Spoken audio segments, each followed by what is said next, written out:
कार्यक्रमों को अक्सर इनटेंजिबल यानी अवर्णित कहा जाता है, लेकिन मुझे लगता है कि प्रशासन के हर अभियान का अपना व्यक्तित्व, अपनी आत्मा और अपनी एक ऊर्जा होती है। उसी तरह बैक टू विलेज अभियान का गौरव भी पंचायतों में अलग अलग स्वरूप में दिखाई पड़ता है। व्यक्तिगत रूप से मेरे लिए बैक टू विलेज जन भागीदारी के माध्यम से नई सामाजिक क्रांति की एक मसाल है। इसकी आत्मा, इसकी ऊर्जा, इसका व्यक्तित्व जन जन की भागीदारी और जिम्मेदारी है, क्योंकि विकास में जन सामान्य की ताकत ही योजनाओं को सफल बनाने में सबसे ज़्यादा महत्वपूर्ण भूमिका का निर्वहन करती है। एक हिंदी के बड़े प्रसिद्ध कवि हुए रामधारी सिंह दिनकर, उन्होंने कविता लिखी कि जनता की रोके राह समय में ताव कहाँ, वह जिधर चाहती काल उधर ही मुड़ जाता है। ये सच है कि जनता की भागीदारी नए कालखंड निर्मित करने की क्षमता रखती है। पिछले कई बैक टू विलेज माने 4 अभियान में जनप्रतिनिधियों तथा आम नागरिकों की भागीदारी से परिणाम हमारी अपेक्षाओं के अनुरूप रहे हैं। प्रशासन आप सबके सहयोग से गांव की ताकत बढ़ाने की कोशिश किया है और उसमें काफ़ी हद तक सफलता भी मिली है। दशकों से हाशिए पर जो गांव धकेल दिए गए थे, उन गांवों में, उन पंचायतों में चौमुखी विकास का एक नया अध्याय प्रारंभ हुआ है। इस वर्ष के बैक टू विलेज 5 का उद्देश्य समाज कल्याण की सभी योजनाओं को अंतिम पंक्ति में खड़े व्यक्ति या समुदाय तक पहुंचाना है, जो किसी कारणवश छूट गए, भारत सरकार की या जम्मू कश्मीर प्रशासन की किसी योजना से नहीं जुड़ सके। आप में से अनेक लोगों ने यंग इंडिया एक मैगजीन गांधी जी निकालते थे, उसमें उन्होंने एक बार कहा था कि मेरे सपनों का स्वराज तो गरीबों का स्वराज होगा। जीवन की जिन आवश्यकताओं का उपभोग राजा और अमीर लोग करते हैं, वही जनता को सुलभ होना चाहिए। मुझे इस बात में बिल्कुल भी संदेह नहीं है कि हमारा स्वराज्य तब तक पूर्ण स्वराज्य नहीं होगा जब तक सामान्य आदमियों को सारी सुविधाएं देने की व्यवस्था न हो जाए।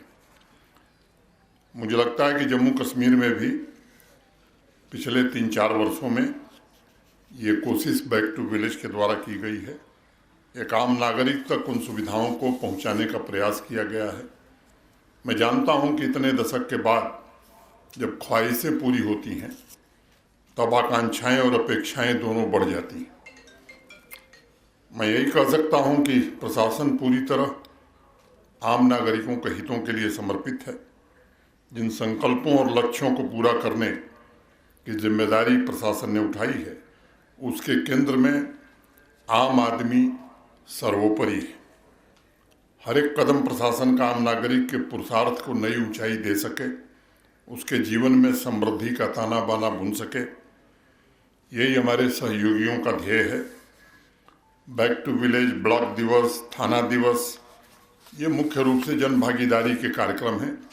प्रशासन बारंबार इस बात को दोहराता है कि जम्मू कश्मीर का विकास हो या विकसित जम्मू कश्मीर के लक्ष्य को अकेले सरकारी संसाधनों से पूरा नहीं किया जा सकता। इसमें जनता की भागीदारी अगर रहेगी सक्रिय रूप से, तो हम जरूर मंजिल प्राप्त करेंगे, गांव में नया पौरुष पैदा कर सकेंगे। मैं भी अपने स्तर पर योजनाओं का लगातार फीडबैक लेता रहता हूं और आप सबके बीच ये बात मैं कह सकता हूं कि जम्मू कश्मीर के गांवों में जिस तरह से एक बदलाव हुआ है, जिस तरह से काम हुआ है, मैं मानता हूं कि एक नए प्रकार की क्षमता विकसित हुई है। वह निश्चित रूप से सराहनीय है। हर गांव आत्मनिर्भर बने, हर नागरिक के अधिकार उस तक बिना किसी बाधा के पहुँचें, हर ग्रामीण परिवार विकास की मुख्य धारा से जुड़े, इन संकल्पों की सिद्धि के लिए जम्मू कश्मीर प्रशासन दिन रात मेहनत कर रहा है, ताकि आने वाले समय में हमारे गाँव का इंफ्रास्ट्रक्चर अच्छा बन सके। मैं जानता हूं कि इस यात्रा में हमारे साथियों को बहुत जूझना पड़ता है, लेकिन एक बात का मुझे भरोसा है कि संकल्प कभी हारता नहीं। सिस्टम को भ्रष्टाचार से कैसे मुक्त बनाया जाए, सिस्टम को कैसे ट्रांसपेरेंट, पारदर्शी और अकाउंटेबल बनाया जाए, और ये सिस्टम लागू करने में बड़ी ईमानदारी से कोशिश हुई है। और इसके कारण गांव के पुनर्निर्माण की व्यवस्था प्रारंभ हुई है। 7 नवंबर से बैक टू विलेज 5 का अभियान शुरू हुआ है। 35 डिपार्टमेंट के 137 डिलीवरेबल्स को चिन्हित किया है प्रशासन ने। इसके 2 महत्वपूर्ण कार्यक्रम, पहला केंद्र और यूटी प्रशासन की सभी योजनाओं की जानकारी लोगों तक पहुंचाना, दूसरा योजनाओं का 100% सैचुरेशन करना। ये प्रशासन का मुख्य फोकस है। और हर बार जैसे बैक टू विलेज में स्वरोजगार एक महत्वपूर्ण मुद्दा होता है, मुझे लगता है इस बार भी प्रशासन उस काम को, जिस पंचायत में कोई भी नौजवान अपना खुद का रोजगार करना चाहता, खुद का काम करना चाहता है, उसे चिन्हित करना, उसे आर्थिक मदद दिलाना, उसकी हैंड होल्डिंग करना, ये इस अभियान की एक प्रमुख बात है। और उसके इंटरेस्ट के मुताबिक उसे काम मिले, ये कोशिश की जाएगी। पिछले बार मुझे याद है बैक टू विलेज 4 के बाद, उस समय हम लोग जम्मू में ही थे। आप सबको मालूम है कि जम्मू कश्मीर में 4250 पंचायतें हैं। उस बैक टू विलेज 4 में लक्ष्य था कि 15 नौजवान हर पंचायत से चिन्हित करना है, उन्हें स्वरोजगार के लिए आर्थिक सहायता भी प्रदान करानी है, हैंड होल्डिंग भी करनी है। मुझे बताते हुए प्रसन्नता है कि बैक टू विलेज खत्म होने के 1 महीने बाद इसी जम्मू के कन्वेंशन सेंटर में एक दिन में 75,000 नौजवान और नव युवतियों को 939 करोड़ रुपए की आर्थिक सहायता दिलाने में जम्मू कश्मीर प्रशासन को सफलता मिली थी।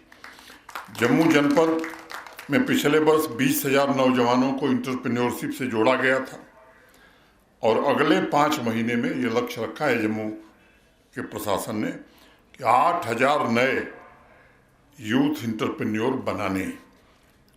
आपकी पंचायत से भी जो नौजवान चाहते हैं वो आगे आएं। ये लक्ष्य कोई रेस्ट्रिक्शन नहीं है, अगर इससे ज़्यादा भी लोग आएंगे तो उनकी मदद की जाएगी। और पूरे प्रशासन की ये सर्वोच्च प्राथमिकता है।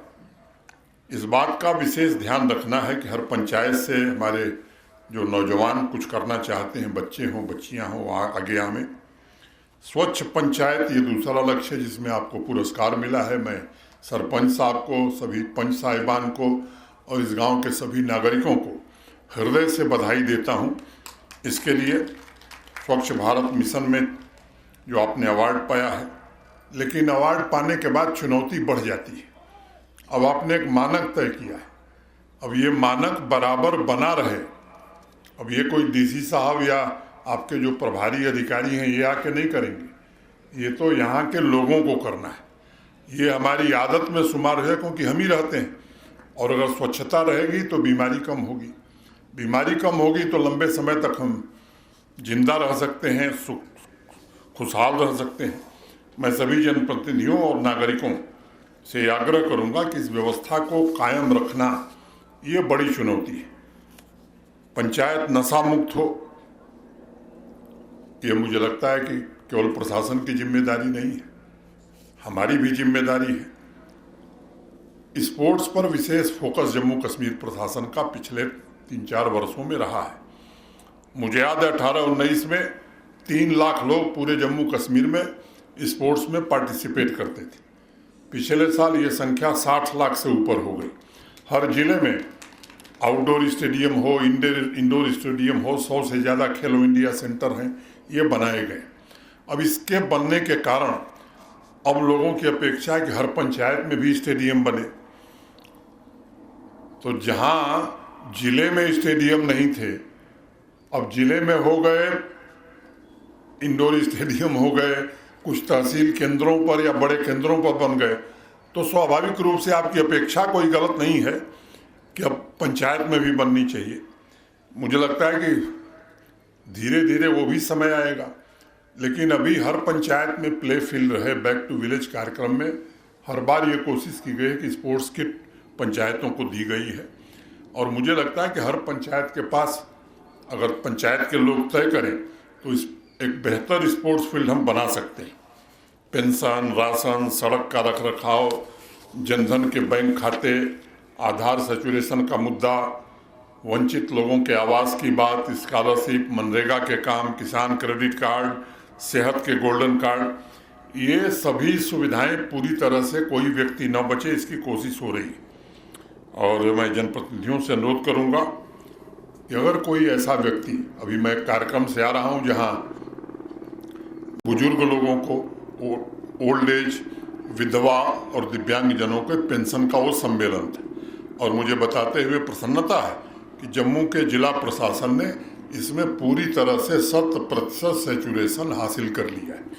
अब इसके लिए दौड़ते दौड़ते लोगों के पैर में दर्द हो जाता था, घर बैठे कैंप लगा करके प्रशासन कर रहा है। तो इस बदल को, इस परिवर्तन को महसूस भी करना चाहिए और मुझे लगता है अप्रिसिएट भी करना चाहिए।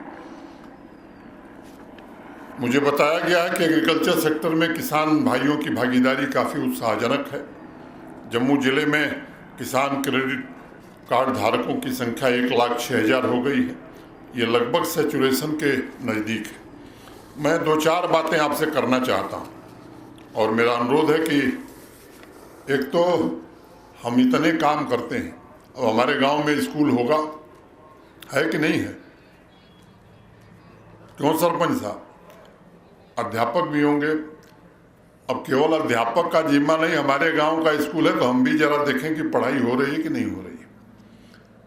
मुझे लगता है कि अगर और गांव में पढ़े लिखे लोग हैं, अगर 2 लोग 3 लोग ये जिम्मा लेते हैं कि हम अपने गांव के बच्चों का भविष्य बनाने के लिए 1 घंटे का समय रोज देंगे, तो मुझे लगता है कि बेहतर परिणाम हम ला सकते हैं। क्या हम तय कर सकते हैं कि 100% साक्षरता चाहे पुरुष की हो चाहे हमारी महिला की हो, बच्चियों की हो, और बच्चियों की शिक्षा तो अनिवार्य है। अगर किसी कारण से कोई बच्ची स्कूल नहीं जाती है, मुझे लगता है इसमें कोई पैसा नहीं लगना है, केवल हमको तय करना है, पंचायत के लोगों को तय करना है और थोड़ा प्रयास करना है, ये लक्ष्य हम प्राप्त कर सकते हैं। लेकिन हम दूसरे चीज़ों पर ज़्यादा ध्यान देते हैं, इससे मैं समझता हूँ कि बड़ा परिवर्तन आएगा। अब आंगनबाड़ी का केंद्र होगा, आंगनबाड़ी की कार्यकर्त्री भी होंगी। अगर पंचायत के 2 लोग उन केंद्रों को ध्यान से देखने लगे तो मुझे लगता है कि जो कार्यक्रम आंगनबाड़ी केंद्रों पर चल रहा है वो और बेहतर तरीके से चलाया जा सकता है। अब आप देखिए, कुपोषण के कारण एवरेज हिंदुस्तान की लंबाई लोगों की 6 इंच कम हो गई। अब ये कोई बहुत बड़ी बात नहीं है। अगर पंचायत तय करे कि गांव में 5 परिवार हैं जो कुपोषण के शिकार हैं, तो यही समर्थवान लोग हैं जो उनके पोषण का इंतजाम कर सकते हैं। सरकार जो कर रही वो कर रही।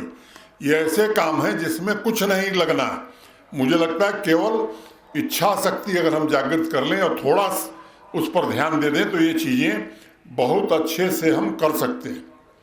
अब टीबी का कोई मरीज है, मैं समझता हूँ कि इसमें कुछ नहीं लगना है, दवा सरकार मुफ्त में दे रही है।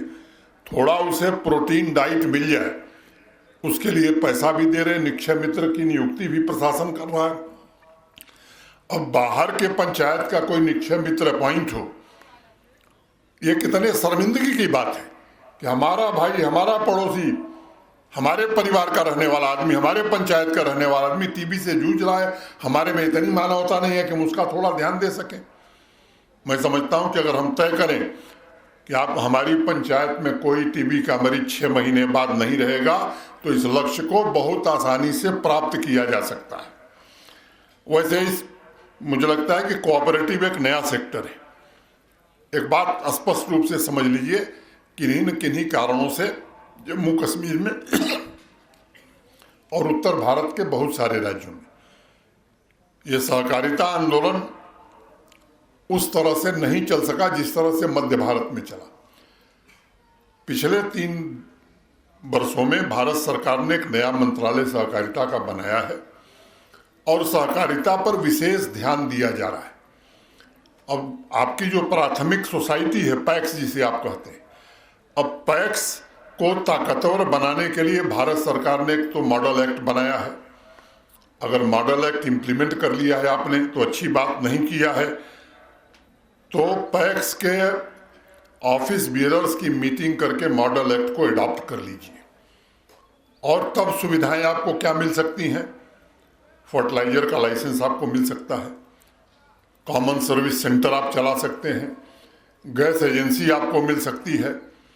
ढेर सारी 17 सुविधाएं भारत सरकार ने पैक्स को देने का फैसला किया है। और अगर ये सुविधाएं पैक्स को आप प्राप्त कर लेते हैं तो हमको लगता है कि हर महीने 3 लाख 4 लाख रुपए पैक्स को मिलेगा और बढ़िया ढंग से आप चला सकते हैं।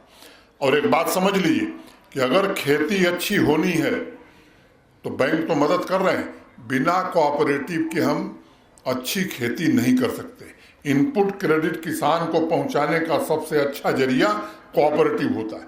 तो मैं निवेदन करूंगा आप सबसे, कोऑपरेटिव डिपार्टमेंट के जो लोग हैं वो अपना काम करेंगे। मैं आपसे निवेदन करना चाहता हूं कि आप इस काम को प्राथमिकता के आधार पर करिए। होलिस्टिक एग्रीकल्चर डेवलपमेंट प्लान बहुत सोच समझ करके देश के जाने माने कृषि विशेषज्ञों को जुटा करके जम्मू कश्मीर प्रशासन ने इसे बनाया। मूर्धन्य लोग थे देश के, और उसके पीछे जो उद्देश्य था कि 70% जम्मू कश्मीर की आबादी एग्रीकल्चर और एलाइड एक्टिविटीज़ पर आश्रित है। कोई हार्टिकल्चर से जुड़ा है, कोई डेयरी से जुड़ा है, कोई सेरिकल्चर से जुड़ा है, कोई सीप हस्बेंड्री से जुड़ा है। अगर ऐसी योजना हम बनाते हैं कि 70% लोगों का जीवन पूरी तरह से बदल जाए तो ये जम्मू कश्मीर की समृद्धि का रास्ता होगा।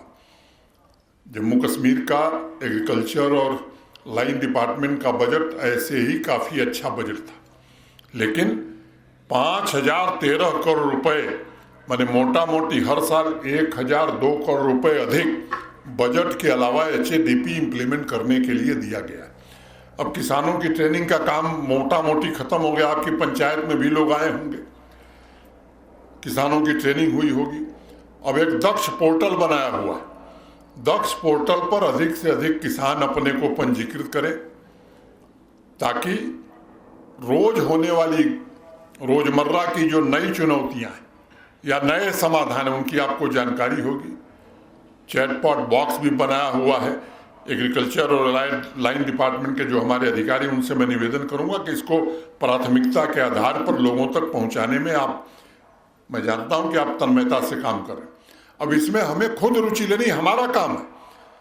केवल सरकार के और प्रशासन के भरोसे हम छोड़ देंगे तो हम अच्छी खेती नहीं कर सकते। वैसे ही ये कुछ चीज़ें ऐसी हैं जिनको अगर हम करेंगे तो हमारी पंचायत वास्तव में स्वच्छता में अगर पुरस्कार पाई है तो राष्ट्रीय स्तर पर, अभी सरपंच साहब ने कहा कि हमें पुरस्कार मिले, तो क्या ये पंचायत अगले स्वतंत्रता दिवस पर टीबी मुक्त पंचायत के नाते पुरस्कार पा सकती है? क्या ये लक्ष्य हम तय कर सकते हैं? क्या हमारी पंचायत में एक भी बच्ची और एक भी बच्चा ऐसा नहीं है जो शिक्षित नहीं है? क्या ये पुरस्कार हम पा सकते हैं? पोषण सबको अच्छा मिल रहा है, इसका भी पुरस्कार है कि क्या ये पुरस्कार हम पा सकते हैं? सहकारिता में सबसे बेहतर काम हमारी पंचायत में हो रहा है। मैं समझता हूँ ये सब ऐसे काम हैं जिसमें न कोई पैसा लगना है, न कोई बहुत मेहनत लगनी। थोड़ा अगर हम ध्यान देंगे तो मैं समझता हूँ कि ढेर सारे काम हम और बेहतर ढंग से कर सकते हैं। मैं आपसे यही निवेदन करूँगा कि इन कामों को निश्चित रूप से हमें करना चाहिए। मैं विकास के आंकड़े नहीं रखना चाहता हूँ, लेकिन जिस रफ्तार से जम्मू कश्मीर में आज प्रोजेक्ट पूरे हो रहे हैं, मैं समझता हूँ कि वो एक सपना था। जब मैं आया था उसके पहले वित्तीय वर्ष में 9,229 काम पूरे हुए थे। पिछले फाइनेंशियल ईयर में 92,500 से ज़्यादा काम जम्मू कश्मीर के प्रशासन ने पूरा किया। सड़कें 2.5 गुनी 3 गुनी रफ्तार से बन रही। 1.5 लाख करोड़ रुपए के हाईवे और टनल के काम आज जम्मू कश्मीर में चल रहे हैं। कश्मीर कन्याकुमारी से मार्च महीने में रेल लाइन से जोड़ने जा रहा है। और जम्मू रीजन में तो खास तौर से इतनी सड़कें बन रही हैं कि कटरा से सीधे दिल्ली 5 घंटे में पहुंचने का इंतजाम प्रधानमंत्री जी कर रहे हैं। डिजिटल गवर्नेंस मैं समझता हूँ कि जम्मू कश्मीर देश में सबसे आगे हो गया है। मध्य प्रदेश से ज़्यादा सेवाएं ऑनलाइन आज जम्मू कश्मीर प्रशासन दे रहा है और देश में प्रथम स्थान जम्मू कश्मीर को मिला है। सिस्टम हमारा ट्रांसपेरेंट हो, अकाउंटेबल हो, इसके लिए काफ़ी प्रयास किया गया है। ये रफ्तार चलती रहे, ये हम सबकी सामूहिक कोशिश होनी चाहिए और हम आपको भरोसा देना चाहते हैं कि हम रुकने वाले नहीं। विकास का ये प्रवाह जारी रहेगा। स्वावलंबी गांवों का संकल्प ये हमारी प्रतिबद्धता है और इसे हम पूरा करना चाहते हैं। मैं आप सबको कल धनतेरस है, उसकी हार्दिक शुभकामनाएं देता हूं और फिर 12 को दीपावली है, तो दीपावली आपके घर में सुख, समृद्धि, शांति लावे, ये बात कह के और अंत में 2 लाइनें कह के सरपंच साहब को और हॉकी खिलाड़ी को मैं अपनी बात खत्म करूंगा। इस रेत को न घबराओ देखकर, इस रेत को न घबराओ देखकर आगे बढ़ो कि एक समुंदर भी आएगा। खुशबू का काफिला ये बहारों का सिलसिला पहुंचा है शहर तक, तो मेरे घर भी आएगा, मेरे घर भी आएगा। बहुत बहुत धन्यवाद।